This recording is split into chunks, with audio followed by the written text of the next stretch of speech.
Close your eyes for a moment and imagine this scene. In a quiet village somewhere in West Africa, an old battery-powered radio crackles to life. Families gather around it not to hear entertainment, not to escape their day, but to listen to something they have waited generations for. From Ekurhuleni, a city in South Africa many of them have never visited, a message is being broadcast across the continent. Africa will no longer stand at the margins of world history. For decades, these same families have listened to global summits where Africa was mentioned but never truly heard. Decisions were made far away, Washington, Paris, Brussels, while African communities lived with the consequences. But today feels different. Today, at the 2025 G20 Social Summit, leaders stand before the world and declare that Africa is no longer content to be an observer of its destiny. It is stepping forward as a builder, a full architect of the global future. This moment carries a certain quiet electricity. And for many older African Americans and for Americans over 60 who have studied history long enough to recognize patterns, there's something familiar here: the struggle for dignity, representation, and the right to speak for oneself. Africa's young population is rising. Its lands hold resources that power the digital age. Its people are demanding not charity, but justice, an equal seat at the table. But here's the question that sets the tone for everything that follows. Is the world truly ready for a rebalanced global order, one where Africa is not spoken for, but speaks for itself? If you believe this conversation matters, if you believe Africa's awakening is one of the most important stories of our lifetime, then stay with me. And if you feel Africa's voice has been sidelined for far too long, please take a moment to subscribe. Your support ensures these truths travel farther than the headlines allow.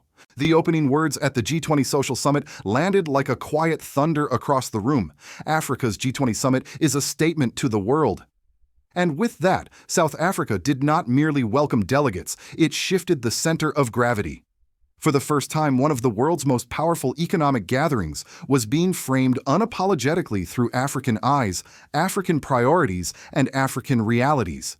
To understand why this moment felt so historic, one must look at the architecture of global governance itself. The way the world is organized, the decision-making tables, financial institutions, and rule-setting bodies was largely built during a period when Africa was absent or deliberately excluded. After World War II, when Bretton Woods institutions were created, African nations had not even achieved independence. By the time they did, the frameworks were already locked in place. The world's rules were made in rooms where African voices simply did not exist. This is why the speaker emphasized a truth rarely spoken aloud in global politics: this architecture does not reflect Africa's lived reality. Instead of correcting past injustices, it has often amplified them. Africa holds 30% of the world's mineral reserves, 60% of the world's arable land, and the youngest population on the planet, yet remains on the periphery of global economic decision-making. It contributes less than 4% to global greenhouse emissions, yet suffers disproportionately from droughts, cyclones, and climate disasters caused elsewhere. And perhaps the greatest irony of the 21st century, the digital revolution runs on African resources, lithium, cobalt, rare earth minerals, yet Africa is positioned largely as a consumer, not a creator of the future.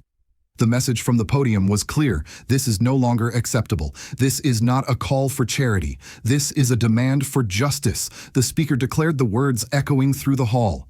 It was not confrontational, but firm, grounded, and undeniable. Africa does not seek generosity. It seeks equity.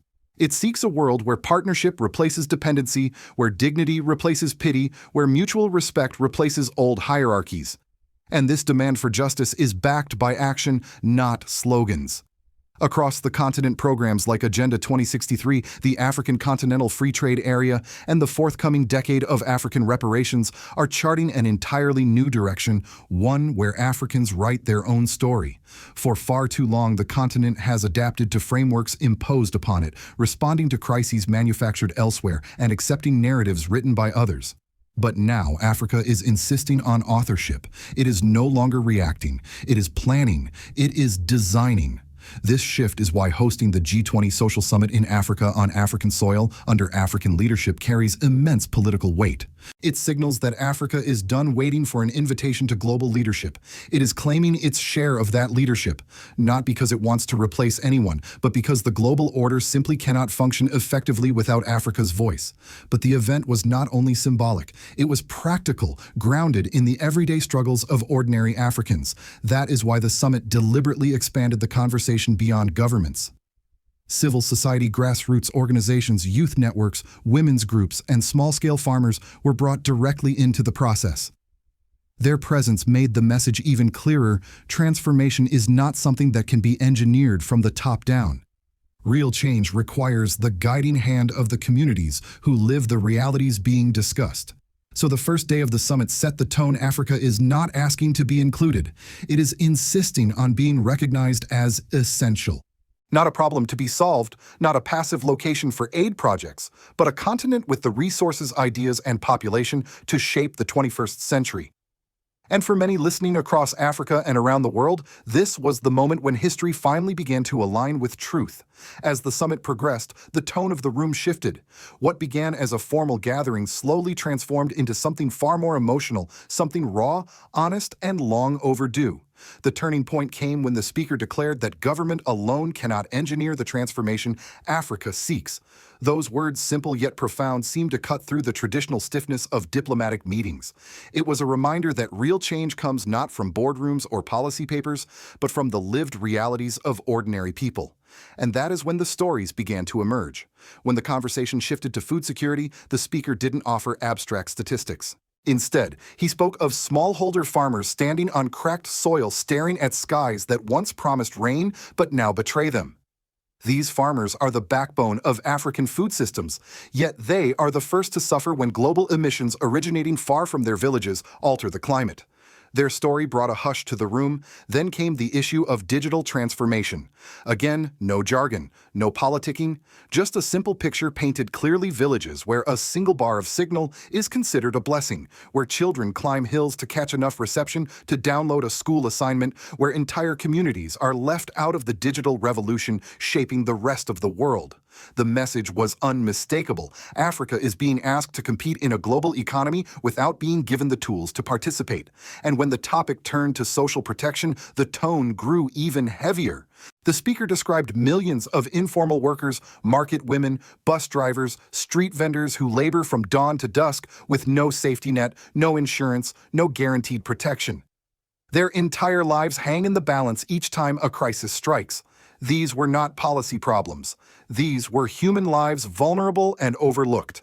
It was at this moment, after laying bare these realities, that the room reached its emotional peak. The speaker paused, looked directly at the G20 delegates, and delivered the line that would become the defining moment of the summit. Africa's participation in the G20 is not a favor to us. It is a necessity for your own legitimacy. The audience went silent. You could almost feel the weight of the words settling into the minds of diplomats and policymakers. This was not a plea for attention. It was a declaration of truth. Without Africa, the world's leadership platforms lack authenticity. Without Africa, they lack completeness. Without Africa, they lack moral grounding. And the reaction was immediate. Several representatives from civil society nodded with visible emotion. Youth delegates exchanged glances, realizing they were witnessing a turning point, perhaps one they would recount years later. For many African leaders, present the sentence captured decades of frustration, aspiration, and hope in a single breath. Even members of the international community, accustomed to political diplomacy, seemed taken aback by the clarity and courage of the statement. The summit's atmosphere became charged with a new energy. Conversations intensified. Delegates from across the continent approached each other with a renewed sense of unity. This was no longer a routine summit. It was becoming a collective awakening, a shared understanding that Africa stood at a crossroads. The speaker framed the crossroads with striking simplicity. One path leads to a world where Africa remains marginalized, despite being central to global prosperity.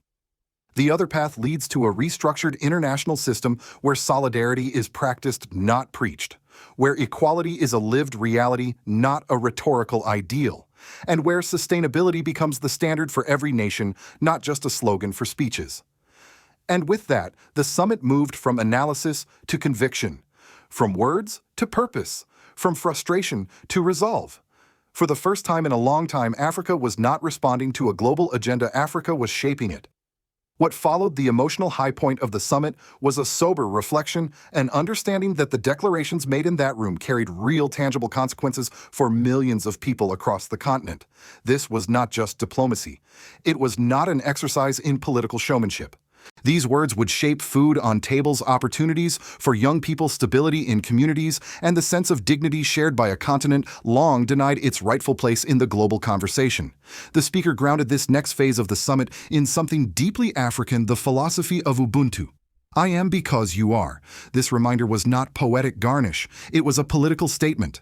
Ubuntu suggests that the well-being of nations is interdependent, that poverty in one region affects prosperity in another, that instability in one country ripples into its neighbors.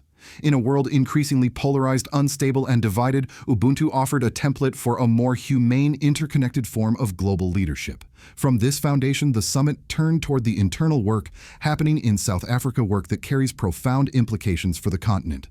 The national dialogue launched earlier that year was designed as a people-driven process. Instead of top-down governance, it invited everyday citizens to shape the next 30 years of national policy. At the first National Convention, communities openly discussed poverty, inequality, divisiveness, and the failures of past administrations. This process would culminate in a second National Convention in 2026, where a long-term social compact will be drafted, capturing the voice of the nation itself.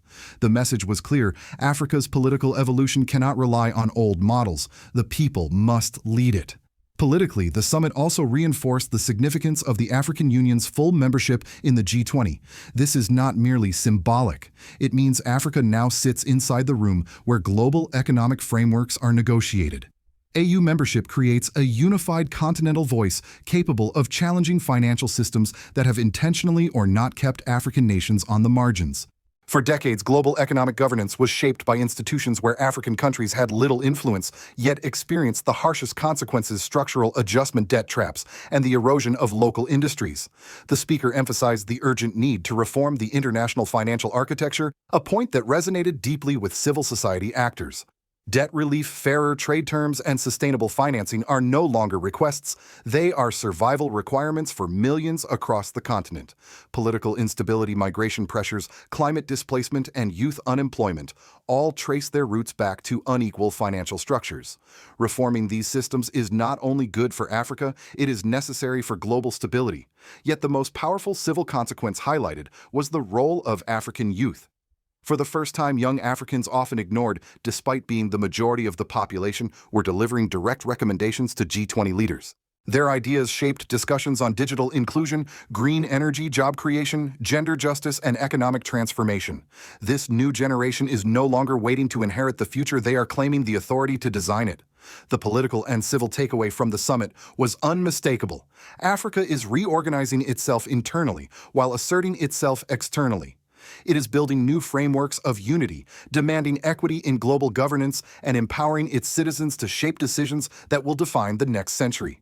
In short, the continent is preparing not just to participate in the world, but to help lead it. From the outside looking in, especially from Washington, the G20 Social Summit in South Africa may have appeared at first glance like another multilateral gathering, another cycle of speeches, declarations, and polite applause. But anyone familiar with America's long-standing position within global governance could see something deeper unfolding.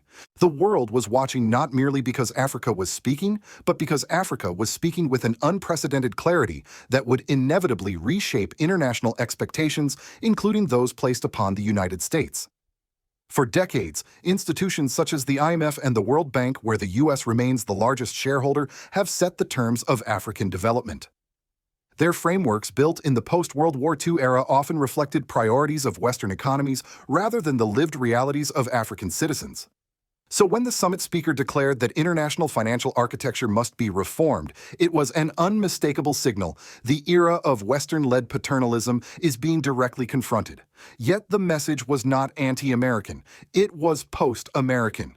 In other words, Africa is not rejecting the United States, it is redefining the terms of engagement. From a U.S. strategic perspective, Africa's demographic and economic rise represents both an opportunity and a challenge. Washington has long understood Africa's importance in counterterrorism supply chains and global diplomacy. But what the summit revealed is that Africa will no longer accept a purely transactional relationship. Instead, the continent is asserting its right to sit as an equal partner, not a recipient of directives or assistance. This shift becomes even more apparent when considering the global landscape. China, India, and Russia have been steadily expanding their influence in Africa. Europe is trying to rebuild trust after decades of politically turbulent partnerships. The Middle East is investing heavily in infrastructure and clean energy projects across the continent. And now, with the African Union fully inside the G20, the continent is no longer a negotiation subject, it is a negotiation bloc. From Washington's point of view, this new Africa, confident, youthful, resource-rich, and politically unified, demands a recalibration of foreign policy.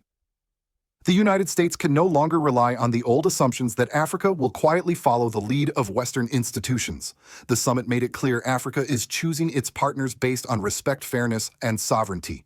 That's why the line "Africa's participation is a necessity for your own legitimacy" echoed with particular significance for Western capitals. It implied that any global system excluding Africa is inherently flawed morally, economically, and strategically. In a world defined by climate crises, technological competition, and shifting populations, the West simply cannot claim global leadership without Africa's full inclusion. For the broader international community, the message was equally loud.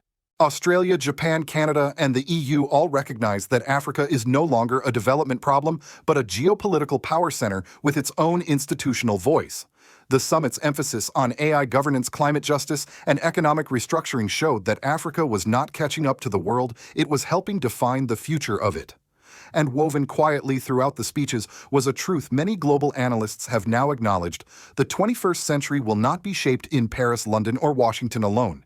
It will be shaped in Nairobi, Johannesburg, Accra, Bamako, and yes, in Ouagadougou, under leaders like those emerging in Burkina Faso. Africa is no longer asking to be recognized. It is asking the world, especially the United States, to catch up to reality.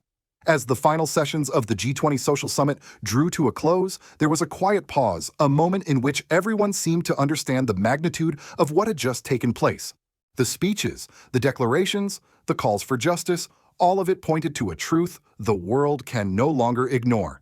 Africa is no longer asking permission to participate in global history.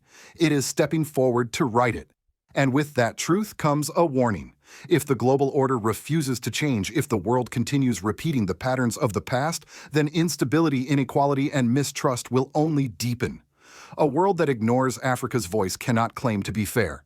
A global economic system that extracts Africa's minerals but excludes Africa's people from prosperity cannot claim to be legitimate. And a climate system built on emissions from wealthy nations, while African communities suffer the most, cannot claim to be just. This is not poetic rhetoric. It is a geopolitical reality. Because Africa is no longer the vulnerable continent many Americans remember from the news decades ago. It is young. It is ambitious. It is innovative. And it is tired of being spoken, for tired of being managed, tired of carrying the burdens of decisions made elsewhere. And this awakening isn't isolated. Across the continent, nations are asserting their sovereignty with new confidence. Burkina Faso, Mali, Niger, Ethiopia, South Africa. These countries are no longer waiting for Western institutions to validate their choices. They are building alliances, rewriting trade rules, designing new security frameworks, and amplifying leaders who speak the language of dignity rather than dependency. For many older Americans, many who lived through the Cold War, the civil rights era, and shifts in global power, this moment may feel familiar. It echoes those historical turning points when the world map didn't just change on paper, it changed in consciousness. And so the question now passes to all of us, especially viewers who care about truth, justice, and the future of global cooperation.